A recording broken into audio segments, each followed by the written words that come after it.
versa. And I actually had a trailer at my parents' house that I was living in, and so I invited him over, and for the next 5 days, he just constantly channeled, giving the most amazing wisdom I've ever heard in my life, tapping places in myself that were so eager to be explored and opened and led through. And beautiful lovemaking as well, as he thrusts in the air right next to me. But yeah, and I didn't, and then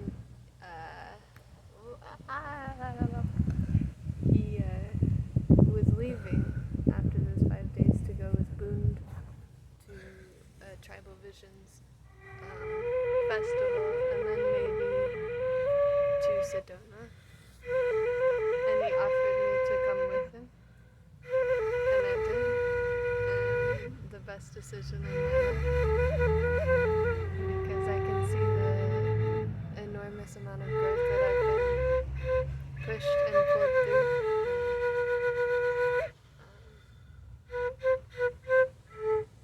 I think the most amazing part yet was definitely the medicine ceremony a couple nights ago. I got to see, in a different way, who this amazing being is, and the way that he could possibly change everything around him just by reflecting what's greatly inside everyone. It's a beautiful journey. And a massive trust fall, but that is the part that I love the most, never knowing and not expecting. And whether we go to Maui or stay in the cold, it's just a beautiful blessing, to be around someone who is so good at expressing and teaching me how to express as well. Constantly showing me my own perfection and the perfection of everything around me. I'm immensely grateful.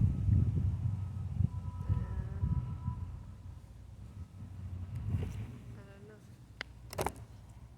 You messed up the camera? No. I don't know. That's about all I have to say. Just end it with my gratitude for this wonderful being that I have the great honor of meeting. My greatest teacher. My grandfather. It sounds funny, but truly, I found my child during that ceremony. Okay. Thank you, sir. It's gonna walk away. I love you. I found my child during the ceremony. I found the light in me that was just so eager to consume everything, to see everything, to move everything, to be everywhere, it felt like I was a newborn, or a toddler with just unlimited curiosity, I was smiling just so broadly. I've never felt so amazing in my life. And then I returned to Ryan, and he centered me each time. He turned into 1,000 faces for me in this ceremony, It was like he was everyone I've ever met previously in previous lifetimes or life cycles. But the most common reoccurring one, the most comfortable one, was my grandfather, this amazing wisdom teacher who knew so much about the world and was trying to explain to this little child, about the way that everything works, and it gave me a greater idea of what I'm doing here with him, where I am his equal, I'm his student, I have a have a lot of experience. I'm 22 years old. He's 32. We're 10 years apart, you know. And he's had a completely different life than me, too. I've always been led very gently, you know, through the world. I've had a lot of trust for everything around me. And our journeys are different in that way. But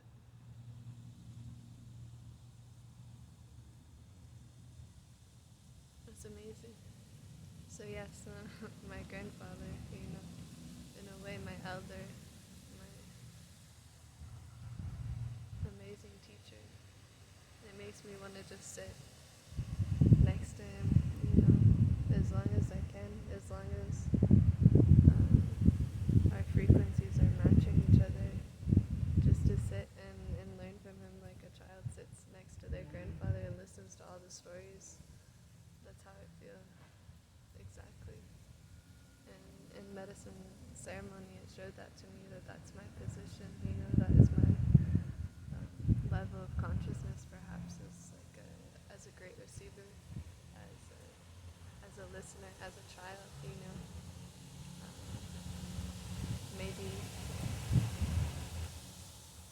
he gives me all of the tools that I need to actually be in the world, so that when it comes time for us to separate, or it comes time for us to leave, that I'll go out into the world with, I don't know, a greater respect, a huge humbling, and a great compassion, maybe some wisdom, maybe some courage, you know, to really be in the world authentically as myself, because someone has shown myself to me.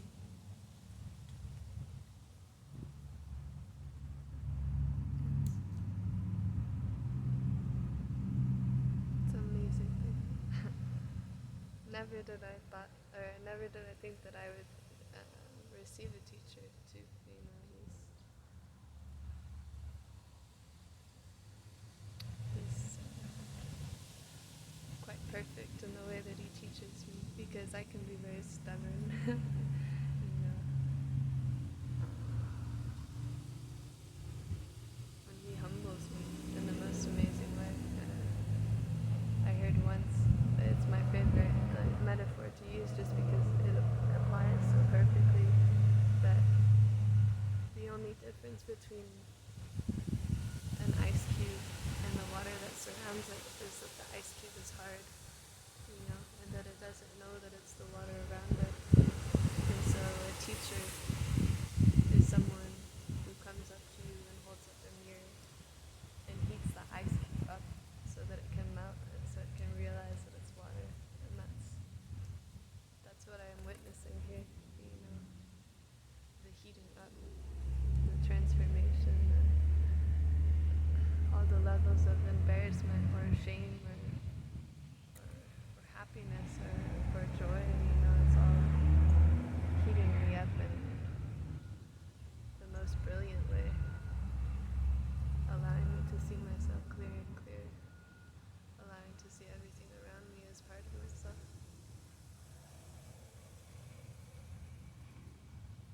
A greater respect for everything, not separate from me.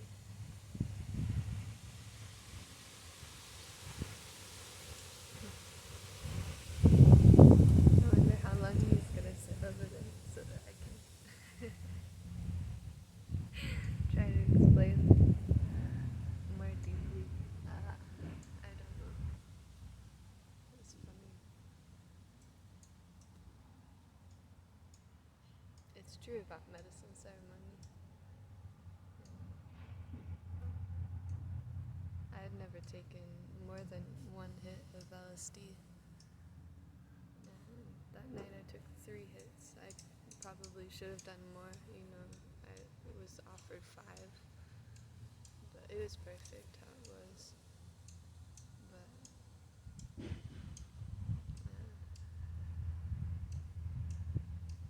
it worked in a way to help me see myself. The intention that I set was to know myself, you know, all of myself. maybe that was a selfish intention. Um,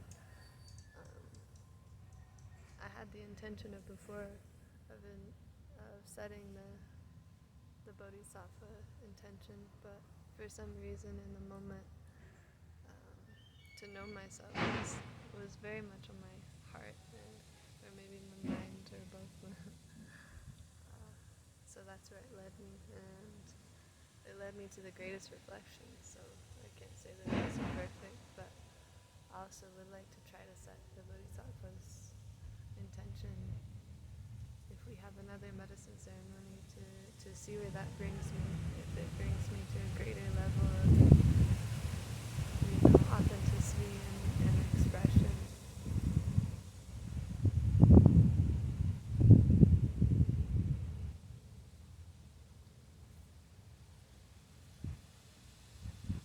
What else can I say?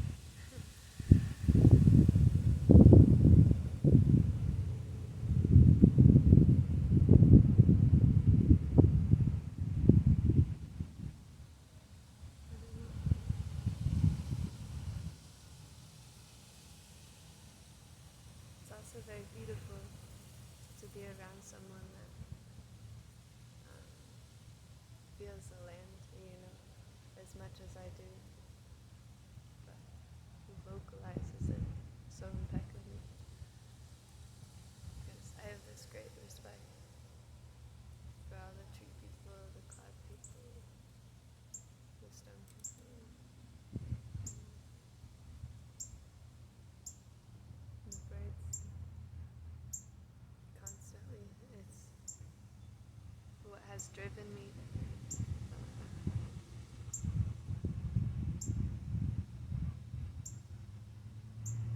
to the intricate weaving of reality. All of these flawless beings around me. Humans, I had a harder time with. As humans, I don't know. I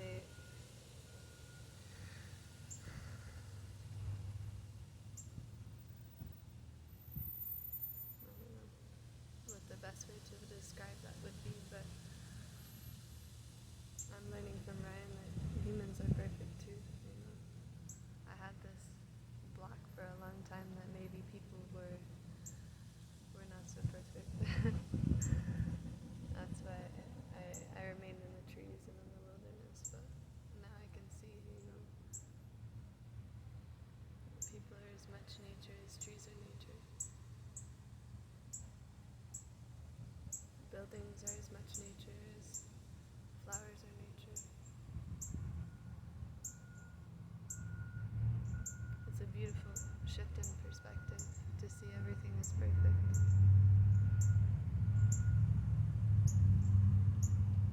To see the puzzle piece completed. Everyone holding their perfect perspective.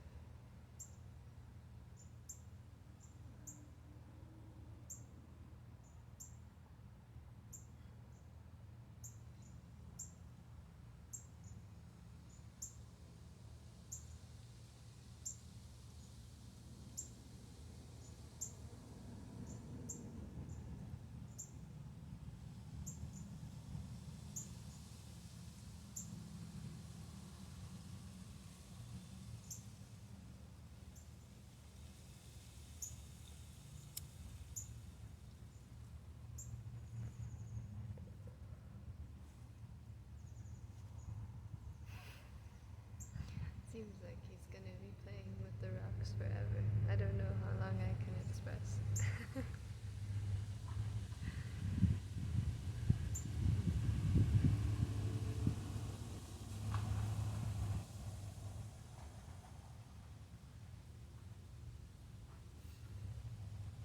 It's beautiful, this life that I find myself in right now, this reality. Sleeping on the ground, carrying everything I own in my backpack.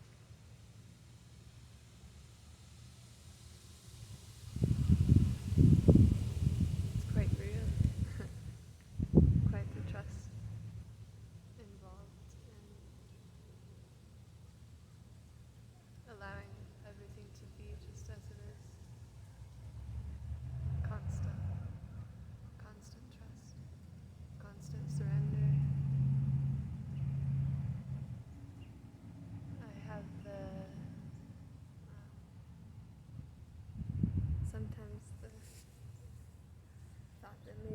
doing something wrong, that I'm maybe not where I'm meant to be, that I'm hurting something, that I don't know, something could grow more without me around. I had this realization during the medicine ceremony when I was seeing all of these reflections that Ryan was giving to me, and I thought that I was genuinely hurting him, that he was a tool in some way, that I was misusing. I felt horrible. I asked him to stop, I kept on hoping that he would return to himself, but it turns out he is already himself. And he's just clear. And that everything that I was seeing was me.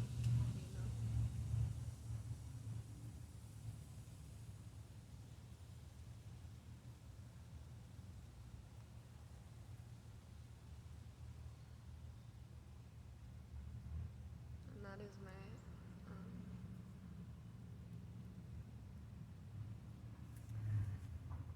that's almost my purpose for being here. Is learning how to be effortlessly without causing any disharmony.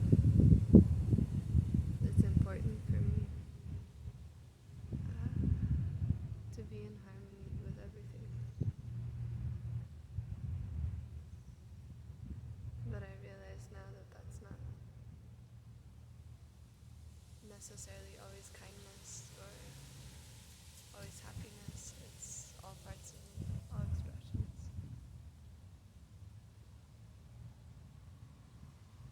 That's a great lesson.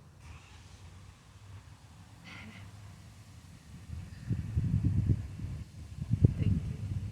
Wonderful to meet you. Hey there. Hello. Hello, Moto. Can I turn the camera back to you? Yes. Have you had a fun time? I think so, yeah. I have fun time. Thank you. Got to stack some stones. Super sweet. Hi there, everyone. Yeah, it was fun stacking those stones over there. All sweet, tough. Each time it didn't go exactly as I wished. Actually, one time it kind of, I had to change it. It went from stone to stone to stone, and then finally got a stone. It was cool, like a little toadstool guy. I was like, oh. And I had this little glass piece on his head. I was like, oh, yeah. And the other thing is just 3 little stones, but I wanted the one stone to be on top of the other 2 stones, the 2 crystals, but now it's like a crystal sandwich. So that's kind of cool. I like that sandstone between the crystals. So did you have a good time? Talk about all kinds of good stuff. Heard a little bit myself. I sat down for a second. I figured it might add some pressure, me being over here, so I figured I might walk away and get some sunlight. 27%. Awesome. Yeah, no, I had a good time. Yeah, maybe the battery's working now. I think it is. It just only goes up to 50. Yeah, it's weird. So we got 10,000 mAh. I wonder how long we've been filming. Does it say? Or it just always says the new movie No, it says time? 2 hours, 33 minutes, and 20 seconds. Nice. That was a good time. 2, 3, 3, 2. I don't know if you meant to do that, but that was cool. Well, I was waiting for the seconds to catch up with my voice, so it kind of worked out perfectly. Sweet. But yeah, that's awesome. Cool. So we've been doing good, a couple hours or so. And what a long day we have left to go. I wonder if we'll have enough battery power. I guess There's the other portable battery. Yeah, and we have another phone even, and we even have that speaker which Yeah. can charge the phone as well. Can charge it? Yeah, you can plug the phone into the speaker, so that's also a battery. That's cool. But we can use that battery to throw some music and do some flow exercise. That'll be really great. I think it'll really help you out in a big way, and maybe any beginner as well, as it was a super helpful thing for me. Of course, I did fall into a certain synchronicity of flow that really ignited my being in a really beautiful, sacred way. I had watched a movie, The Man of Tai Chi, and afterwards I had realized what the man had realized through the movie in a sense, or maybe fully in a certain sense as well. And afterwards I moved with the Chinese traditional music, or what I thought was Chinese traditional music. I'm sure that it is still, but maybe we could check that data. I have never checked myself. So, for the manner of impeccability, I guess the statement's being made. Um, and so I moved with it, and I called my girlfriend afterwards, and I told her, baby, I think I know Tai Chi. Who knows if that's exactly what I said, but I told her, that I believed I knew Tai Chi, that I believed that I had known in a past life. I'm like, I think I know Tai Chi, is what I said. I think I know Tai Chi. And because when I moved, I had not been a dancer or anything like that. I moved amazingly with fluidity, with those motions of those sounds and those songs. And so I downloaded a radio station, or created one on my Pandora, and it was the Chinese traditional music station. And so it would play all kinds of things. It would bring me into a walking meditation. It would bring me into all kinds of really amazing places. And I would move with a lot of musics, and I have moved with a lot of musics, but that was one of the musics that to me sang a song of my heart in a way that immediately brought me into a meditative state, into a really beautiful way to view the world, a really amazing ancient tone that sang to me in a cool way. And now I love to listen to all kinds of different musics, but I'll still listen to that one as a really peaceful one, as the musics I like to listen to otherwise make me sing typically. And I do love singing, but sometimes it's nice to just listen and feel the frequency moving. I love moving with it. I would move with that music all the time when nobody was looking. I would then move, but only with my arms and my upper body. Eventually I would learn how to move with the rest of me, but I always still knew how to firmly root myself. And so I learned that through a Tai Chi class at the Center for Mindful Living when I was 23 or 24 years old, probably 23 going on 24. And it was after I had learned that I knew Tai Chi from the movie we went there. I was like, oh, this is going to be cool. And it was kind of more difficult to do the repetitive patterns or the newer patterns with a focus than it was, obviously, to just let myself go. Without control, because then I would just go anywhere, and that would be the where in which I was meant to go. And so to control it was going to make me have to go through a certain pattern. But it was still very beautiful motions, and the man was a very beautiful teacher. And I talked to him afterwards, and I said, hey, I've been doing these things, and I think it's Tai Chi.